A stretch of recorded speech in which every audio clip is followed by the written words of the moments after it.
SS news కి స్వాగతం. ముందుగా హెడ్లైన్స్.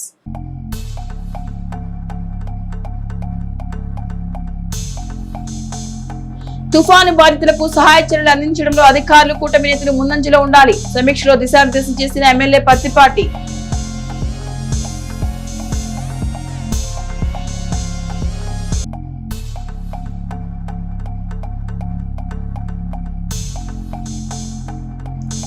పట్టణంలో లోతట్టు ప్రాంతాల్లో పర్యటించిన మున్సిపల్ చైర్మన్ బృందం. తుఫాను ప్రభావం ఎక్కువైతే పునరావాస కేంద్రాలకు తరలింపు.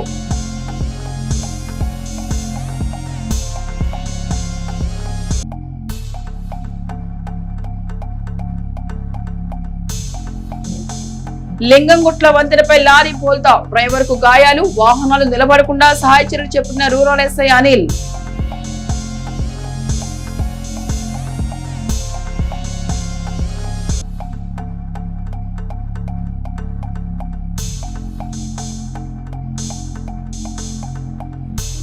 వర్ష బాధితులకు భోజన ప్యాకెట్లు పంపిణీ, సహాయక చర్యల్లో పాల్గొన్న మున్సిపల్ చైర్మన్ రఫానీ.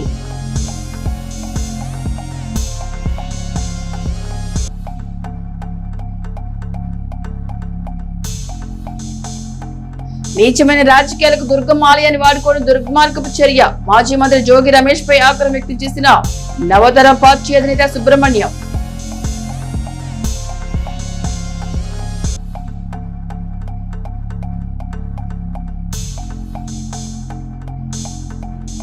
గణపవరంలో పర్యటించిన నాదెండ్ల అధికారులు. కుప్ప, గంజివాగు పరివాహక ప్రజలను సురక్షిత ప్రాంతాలకు తరలింపు.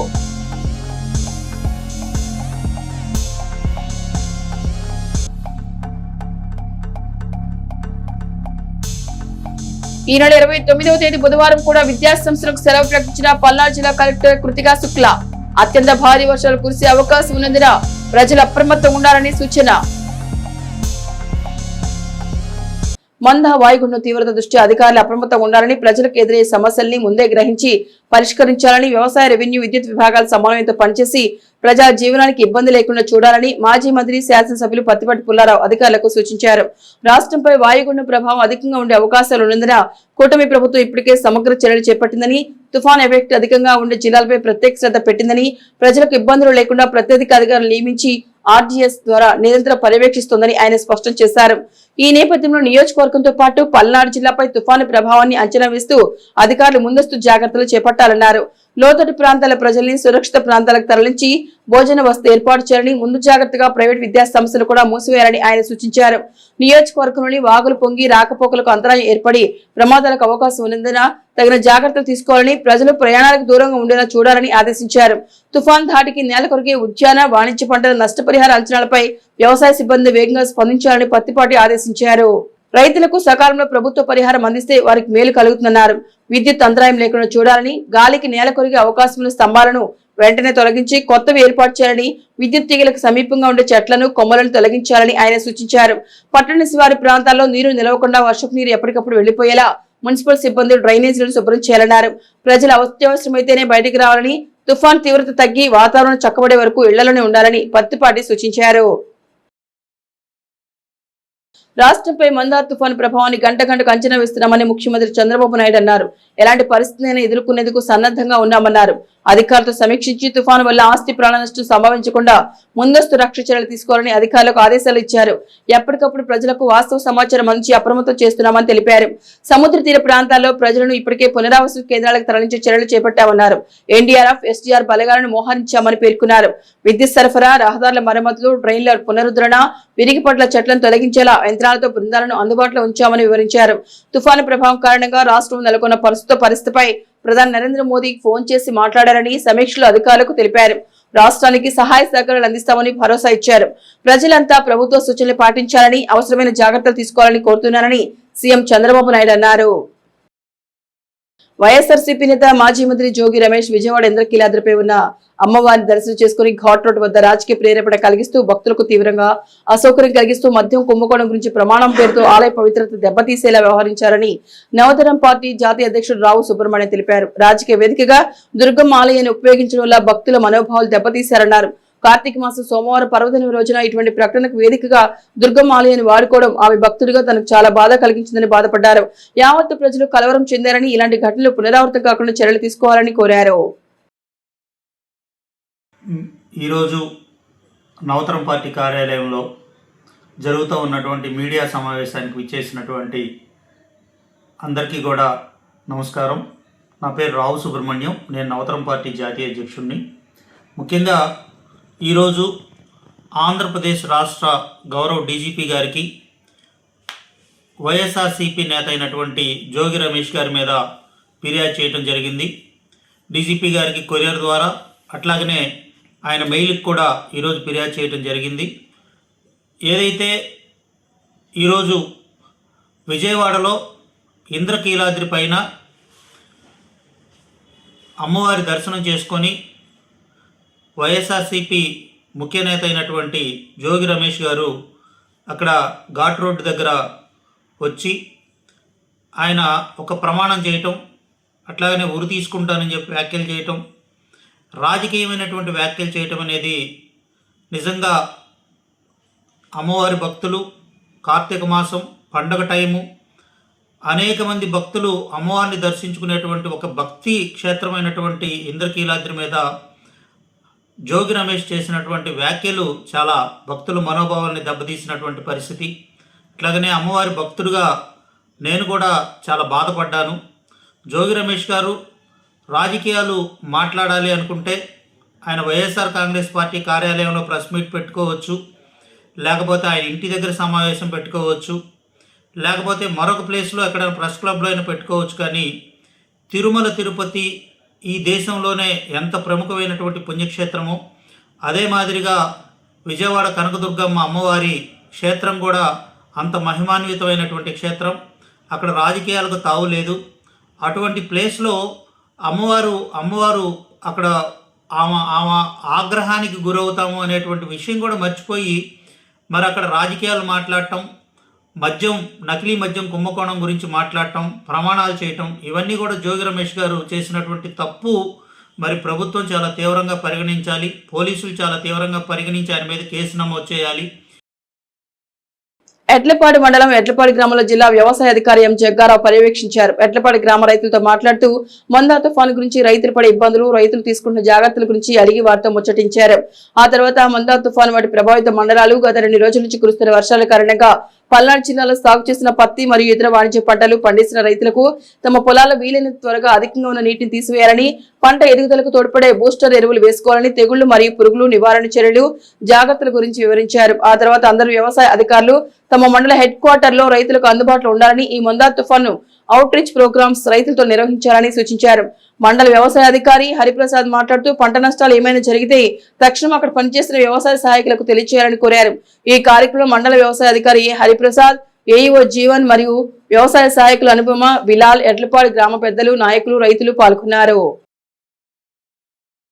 చిలకలూరుపేట పట్టణంలోని మాజీ మంత్రి మన శాసనసభ్యులు పత్తిపాటి పుల్లారావు ఆదేశాల మేరకు పట్టణంలో తుఫాన్ నేపథ్యంలో మున్సిపల్ చైర్మన్ షేక్ రఫానీ పట్టణం ఆయా వార్డులను పర్యటిస్తున్నారు. దానిలో భాగంగా రూతు డైక్ మెన్ కాలనీ, ఓగేరు వాగు పరిసర ప్రాంతాల్లో ఉన్నటువంటి ప్రజలను అప్రమత్తం చేశారు. నరసరావుపేట రోడ్డు పక్కన ఉన్నటువంటి పలువురు ప్రజలను సురక్షిత ప్రాంతాలకు తరలి వెళ్లాలని సూచించారు. 15వ ward councillor Jalan Subbarao, municipal chairman సహకారంతో పలువురు ప్రజలకు భోజనాలు ఏర్పాటు చేశారు. ఏదైనా ఇబ్బందులు ఉన్న ఎడల పురపాలక సంఘం కంట్రోల్ నెంబర్ కి 08647253994 కి గాని, మున్సిపల్ కమిషనర్ గాని, చైర్మన్ కి చేయవలసిందిగా ప్రజలకు విజ్ఞప్తి చేశారు.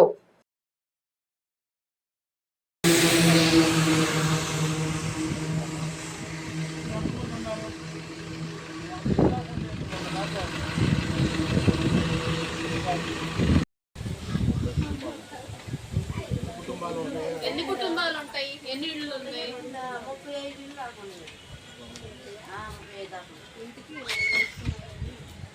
ఎందుకంటే ఒక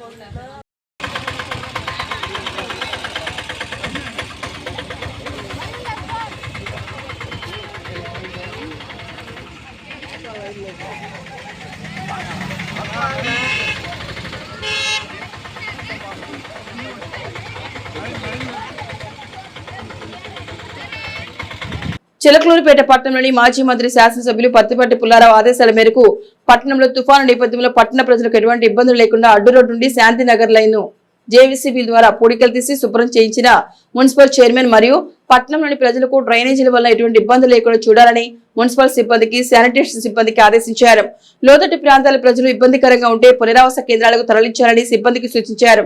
పట్టణంలోని ఆర్వీఎస్ఎస్వి స్కూల్ మధునగర్ లోని కమ్యూనిటీ హాల్లో పునరావాస కేంద్రాలు ఏర్పాటు చేసినట్లు మున్సిపల్ చైర్మన్ తెలిపారు. ఎడ్లపాడు మండల పరిధిలోని ఉన్నవ గ్రామంలో దురదృష్టకర సంఘటన చోటు చేసుకుంది. గ్రామంలోని ఓ పెంకుటిల్లు కరెంట్ షార్ట్ సర్క్యూట్ కారణంగా పూర్తిగా కాలిపోయింది. ప్రమాదం జరిగిన సమయంలో ఇంట్లో పల్లపోతుల పోలిరాజు అనే వ్యక్తి మాత్రమే నివాసం ఉండేవారని సమాచారం. ఆయన రోజువారీ కూలీ పని నిమిత్తం తరచూ గుంటూరుకు వెళ్లి వస్తూ ఉండేవారని గ్రామస్తులు తెలిపారు. ఘటనా సమయంలో ఎవరు ఇంట్లో లేకపోవడంతో ఎటువంటి ప్రాణ నష్టం జరగలేదు. విషయం తెలుసుకున్న ఫైర్ సేఫ్టీ సిబ్బంది ఘటనా స్థలానికి చేరుకుని మంటలను అదుపులోకి తీసుకొచ్చారు. అయితే ఇంటి కాలిపోవడంతో ఆస్తికి భారీ నష్టం జరిగిందని తెలుస్తోంది. నరసరావుపేట చిలకలూరుపేట రాష్ట్ర రహదారిపై రోడ్డు ప్రమాదం జరిగింది. ఈ మార్గంలోని లింగంగుంట్ల వంతెన వద్ద మంగళవారం ఉదయం 6 గంటల సమయంలో ఒక రోడ్డు ప్రమాదం జరిగింది. లోడుతో వస్తున్న లారీ వంతెనపై తిరగబడింది. దీంతో లారీ రోడ్డుకు అడ్డంగా ఉండి ట్రాఫిక్ తీవ్ర అంతరాయం కలిగింది. విషయం తెలుసుకున్న Chilakaluripet rural police station SI G Anil Kumar తన సిబ్బందితో వెంటనే సంఘటనా స్థలానికి చేరుకున్నారు. వారు లారీని తొలగించి ట్రాఫిక్ సమస్య తలెత్తకుండా చర్యలు తీసుకున్నారు. ఈ ప్రమాదంలో వంతెన పక్క కూడా సుమారు 20 మీటర్ల వరకు దెబ్బతీరింది. ఈ నేపథ్యంలో ఆ మార్గంలో ప్రయాణించే వాహనదారులు తగు జాగ్రత్తలు పాటించాలని పోలీసులు కోరుతున్నారు. ప్రమాదం జరిగిన విషయం మరియు వంతెన దెబ్బతిన అంశం గురించి ఎస్ఐ అండ్ ఆర్ఎన్బి ఏఈకి ఫోన్ ద్వారా తెలియజేశారు. భవిష్యత్తులో ఎటువంటి ప్రమాదాలు జరగకుండా ఉండేందుకు తగు జాగ్రత్తలు తీసుకోవాల్సిందిగా ఆయన కోరారు. అందరికీ నమస్కారం. ఈరోజు ఉదయం సుమారు 5:30-6 గంటల సమయంలో నరసరావుపేట చిలకలూరుపేట మార్గంలో కావూరు లింగంగుంట్ల బ్రిడ్జి వద్ద లోడ్ తోటి నరసరావుపేట నుంచి చిలకలూరుపేట వైపు వస్తున్నటువంటి లారీ డ్రైవరు స్పీడ్గా డ్రైవ్ చేసి బ్రిడ్జ్ మీద ఉన్నటువంటి గోడని కొట్టడం వలన గోడ బ్రిడ్జ్లో పడిపోయింది. ఈ లారీ కూడా కుడివైపుకి పడిపోవటం వల్ల బ్రిడ్జి సొగానికి లారీ పడిపోయింది. ఈ ట్రాఫిక్ కూడా అంతరాయం కలుగుతున్నటువంటి సమాచారం మీద మేము వచ్చి మా సిబ్బందితో వచ్చి లారీని తొలగించి ట్రాఫిక్ రెగ్యులేట్ చేయడం జరిగింది. అలాగే గోడ సుమారు 20 కన్సర్న్ ఆర్ఎన్బి ఏఈ గారికి కూడా తెలియపరచడం. తదుపరి ఎటువంటి ప్రమాదాలు జరగకుండా ఈ బ్రిడ్జి గోడను కూడా ఆల్టర్నేటివ్గా ఏర్పాటు చేయడం. ఎవరైనా దెబ్బలు తగలేదు సార్? ఎవరికి దెబ్బలు తగలేదు. ట్రాఫిక్ కూడా ఇప్పుడు నార్మల్గా ఉంది. రాష్ట్ర ప్రభుత్వం గిరిజన విద్యార్థుల సమస్యలను గాలికి వదిలేసిందని, గిరిజన వసతి గృహాలు ఉంటున్న విద్యార్థుల పరిస్థితి అగమ్య గోచరంగా ఉందని ఆంధ్రప్రదేశ్ గిరిజన సమాఖ్య రాష్ట్ర సహాయ కార్యదర్శి బి శ్రీను నాయక్ అన్నారు. సోమవారం పట్టణ సిపిఐ కార్యాలయంలో ఆయన మాట్లాడుతూ పల్నాడు జిల్లా మాచర్లలో గిరిజన బాలుల వసతి గృహం స్లాబులు పెచ్చులుడుతున్నాయి. చిలకలూరుపేట పట్టణ శివార్లో ఉన్న గిరిజన గురుకుల పాఠశాల పరిస్థితి అదే విధంగా ఉందని, కనీసం మరుగుదొడ్లకు లేవు అని అన్నారు. ఈ పాఠశాలకు సంబంధించి మండలంలోని కమ్మవారిపాలెం వద్ద A2.50 సెంట్ల స్థలం కేటాయించి 4 కోట్ల ప్రణాళిక రూపొందించామని చెప్పి నేటికి ఒక ఇటు కూడా వేయలేదన్నారు. పల్నాడు జిల్లాలో ఎస్సీ బీసీ వసతి గృహాలు మూతపడ్డాయి. తక్షణమే పునరుద్ధరించాలని ప్రభుత్వాన్ని కోరారు. ఏలూరు జిల్లా బుట్టాయిగూడెంలో గిరిజన కళాశాల వసతి గృహానికి మరుగుదొడ్లు మరమ్మతులు చేయించడంలో గిరిజన శాఖ అధికారులు విఫలమయ్యారన్నారు. ఫ్యాన్లు లైట్లు లేక దోమలు పెడతో గిరిజన విద్యార్థులు పలు ఇబ్బందులు ఎదుర్కొంటున్నారని ఆవేదన వ్యక్తం చేశారు. ప్రధానంగా ఏజెన్సీ ప్రాంతాల్లో ఉన్న గిరిజన గురుకుల వసతి గృహాల విద్యార్థుల సమస్యలు తక్షణమే పరిష్కరించాలని డిమాండ్ చేశారు. నిధులు కేటాయించమని చెబుతున్న అధికారులు కనీస మరమ్మతులు ఎందుకు చేయించడం లేదని పలు ప్రశ్నలు సంధించారు. శిథిలావస్థలో ఉన్న గిరిజన వసతి గృహాలను ప్రైవేట్ భవాల్లో మార్చాలన్నారు. ఈ కార్యక్రమంలో అఖిల భారత యువజన సమాఖ్య కన్వీనర్ బి రాంబాబు నాయక్ పాల్గొన్నారు. రాష్ట్ర ప్రభుత్వం గిరిజన విద్యార్థుల సమస్యలని గాలికి వదిలేసిందని చెప్పేసి చాలా స్పష్టంగా చెప్పదలుచుకున్నాం. ఎందువల్లంటే పల్నాడు జిల్లాలో ఉన్నటువంటి మాచర్లలో గిరిజన వసతి గృహాలన్నీ పెచ్చులుడుతూ ఉన్నాయి. కనీసం మౌలిక సదుపాయాలు కల్పించడంలో ఈ ప్రభుత్వం విఫలమైంది. అదేవిధంగా చిలకలూరిపేట పట్టణంలో ఉన్నటువంటి గిరిజన గురుకుల పాఠశాల పరిస్థితి కూడా అదే విధంగా ఉంది. కనీసం మరుగుదొడ్లు కూడా మరమ్మతులు చేయటువంటి దుస్థితిలో ఈ ప్రభుత్వం ఉందంటే ఏ స్థాయిలో వాళ్ళు పనిచేస్తున్నారో మనం అర్థం చేసుకోవచ్చు. అదేవిధంగా సుమారు 4 కోట్ల రూపాయలు బడ్జెట్ కేటాయించాం, 2.5 ఎకరాల స్థలం కేటాయించామని చెప్పేసి ఏడాది క్రితం చెప్పినప్పటికీ ఇంతవరకు దాని మీద ఒక ఇటు కూడా పెట్టలేదంటే కూటమి ప్రభుత్వం పట్ల మనం వాళ్ళు చేస్తున్నటువంటి విధి విధానాల పట్ల ఏ విధంగా గిరిజన సమస్యలను వాళ్ళు పరిష్కరిస్తున్నారో మనకు అర్థమవుతూ ఉంది. కాబట్టి తక్షణమే గిరిజన గురుకుల పాఠశాలని నిర్మించాలని చెప్పేసి మేము ప్రభుత్వాన్ని డిమాండ్ చేస్తూ ఉన్నాం. మరోపక్క ఏజెన్సీ ప్రాంతాల్లో ఉన్నటువంటి గిరిజన గురుకుల పరిస్థితి అదేవిధంగా ఉంది. ఏకలవ్య పాఠశాల పరిస్థితి కూడా అదే విధంగా ఉంది. అదేవిధంగా మన ఏలూరు జిల్లాలో ఉన్నటువంటి పుట్టయ్యగూడెంలో ఉన్నటువంటి గిరిజన కళాశాలలో ఉన్నటువంటి విద్యార్థుల పరిస్థితి అకేమికవచనంగా ఉంది. కనీసం అక్కడ కూడా మరుగుదొడ్లు లేవు. ఈ విధంగా విద్యార్థులు మరుగుదొడ్లు లేకుండా దోమలతో కుట్టించుకుంటే అనారోగ్య పాలవుతూ ఉంటే ఈ ప్రభుత్వం కళ్ళు ఉండి గుడ్డిలాగా వ్యవహరిస్తూ ఉండిద్దా? కాబట్టి తక్షణమే బడ్జెట్ కేటాయించాలి. గతంలో కేటాయించిన బడ్జెట్ పైన ఈ రాష్ట్ర ప్రభుత్వం శ్వేతపత్రం మేము విడుదల చేయాలని చెప్పేసి మేము గిరిజన సమైక్య నుంచి సిపిఐ నుంచి మేము డిమాండ్ చేస్తూ ఉన్నాం. కాబట్టి రానున్నటువంటి రోజుల్లో గిరిజన విద్యార్థుల యొక్క సమస్యల గురించి ఆలోచన చేసి వాళ్ళ సమస్యల పరిష్కారం చేయకపోతే ప్రత్యక్ష ఆందోళన కార్యక్రమం చేపడతామని చెప్పేసి ఈ కూటమి ప్రభుత్వం హెచ్చరిస్తా ఉన్నారు. మందా తుఫాను బలపడుతున్న నేపథ్యంలో అధికార యంత్రాంగం ముందస్తు ఏర్పాట్లను ముమ్మరం చేశారు. ఇందులో భాగంగా మండల కార్యాలయాల్లో కంట్రోల్ కేంద్రాలను ఏర్పాటు చేసి సిబ్బందిని అందుబాటులో ఉంచడమే కాకుండా తుఫాను తీవ్రతకు నిరాశ్రయుల వారికి పునరావాసం కల్పించేందుకు ప్రభుత్వ పాఠశాలను సన్నద్ధం చేశారు. ఎంపిక చేసిన పాఠశాలలో ఉదయం నుండి పారిశుద్ధ్య పనులు, మౌలిక సదుపాయాల కల్పన వంటి వాటిని పరిశీలించి అవసరమైన చోట్ల యుద్ధ ప్రాతిపదికన ఏర్పాటు చేశారు. పునరావాస కేంద్రాలు ఏర్పాటు చేసిన గ్రామాల్లో ఆయా పంచాయతీ కార్యదర్శులు వీటిని సిద్ధం చేయగా తహసీల్దార్ వైవీపీ కుటుంబరావు వాటిని పర్యవేక్షించారు. గత వారం 10 రోజుల నుంచి కురుస్తున్న వర్షాల వల్ల నిత్య కూలీలు, చేతి వృత్తుల వారు, తోపుడు బండ్ల వ్యాపారులు, వ్యవసాయ కూలీలు, టిఫిన్ బండ్ల వారు వ్యాపారాలు లేక విలువలాడుతున్నారు. వర్షాలు తగ్గిన తర్వాత 2-3 రోజుల పాటు పనులు ఉండవు అంటున్నారు. అంతేకాకుండా వ్యాపార పరంగా కూడా నష్టాలు వచ్చాయంటున్నారు. అరటికాయలు, జామ, బొప్పాయి, ఇతర పండ్ల ఫలాలతో పాటుగా కొన్ని రకాల కూరగాయలు అమ్మకాలకు పనికి రాకుండా పోయాయంటున్నారు. అమ్మకందారులు కొంతపాటి నష్టపోవాల్సి వచ్చిందని వాపోతున్నారు. పట్టణంలో దాదాపు 40% మంది చేతి వృత్తుల మీద ఆధారపడి ఉన్నవారే ఉన్నారు. అటువంటి వారందరికీ ఈ అకాల వర్షాలు తీవ్రంగా గాయపరిచాయంటున్నారు. ప్రభుత్వ అధికారులు ఇప్పటికైనా స్పందించి అర్హత కలిగిన తోపుడు పండ్లు, చేతి వృత్తుల వారు, వ్యవసాయ కూలీలకు, ఇతర వృత్తుల వారికి 1 నెలకు సరిపడా బియ్యము, 1 కేజీ కందిపప్పు, ప్యాకెట్ నూనె, సరుకులు ఉచితంగా రేషన్ షాపుల ద్వారా వెంటనే పంపిణీ చేయాలని వారు కోరుకుంటున్నారు. చిలకలూరుపేట శ్రీ వాసవి కన్యకా పరమేశ్వరి ధర్మ సంఘం నూతన కార్యవర్గం ఏర్పాటు చేశారు. అధ్యక్షులుగా పసుమర్తి సూర్యప్రకాష్ రావు, ప్రధాన కార్యదర్శిగా రాచమల్లి సూర్యారావు, కోశాధికారిగా శ్రీకాకుళి సుబ్బారావు, గౌరవాధ్యక్షులుగా గుర్రం సాంబశివరావు వీరిని నియమించడం జరిగింది. ఈ సందర్భంగా ధర్మసంఘం సభ్యులకు తెలియజేస్తున్నామని నూతన కార్యవర్గ సభ్యులు తెలిపారు. త్వరలో మీటింగ్ ఏర్పాటు చేసి కమిటీ సభ్యుల సమక్షంలో కమిటీలు ఏర్పాటు చేసి మెంబర్స్ లిస్ట్ తయారు చేయడం జరుగుతుందని శ్రీ వాసవి కన్యకా పరమేశ్వరి ధర్మసంఘం ప్రధాన కార్యదర్శి రాచమల్లి సూర్యారావు తెలిపారు.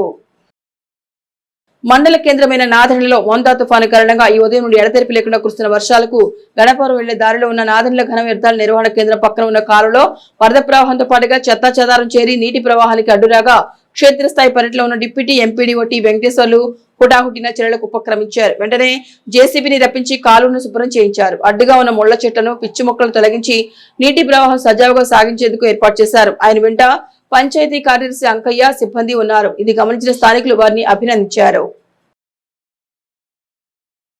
చిలకలూరుపేట పట్టణంలో వీధి కుక్కల బీభత్సం పెరిగిపోతోంది. గుంపులుగా తిరుగుతున్న కుక్కల బైక్లను వెంబడిస్తూ కరుస్తున్నాయి. దీంతో బైక్ పై వెళ్తున్న వారు భయంతో స్కిడ్ అయి పడిపోతున్నారు. వర్షం కారణంగా రోడ్లు జారుడుగా ఉండడంతో ప్రమాదాలు చోటు చేసుకుంటున్నాయి. దీనిపై మున్సిపల్ అధికారులు తక్షణ చర్యలు తీసుకుని కుక్కలను పట్టించి తరలించి చర్యలు చేపట్టాలని పట్టణ ప్రజలు విజ్ఞప్తి చేస్తున్నారు.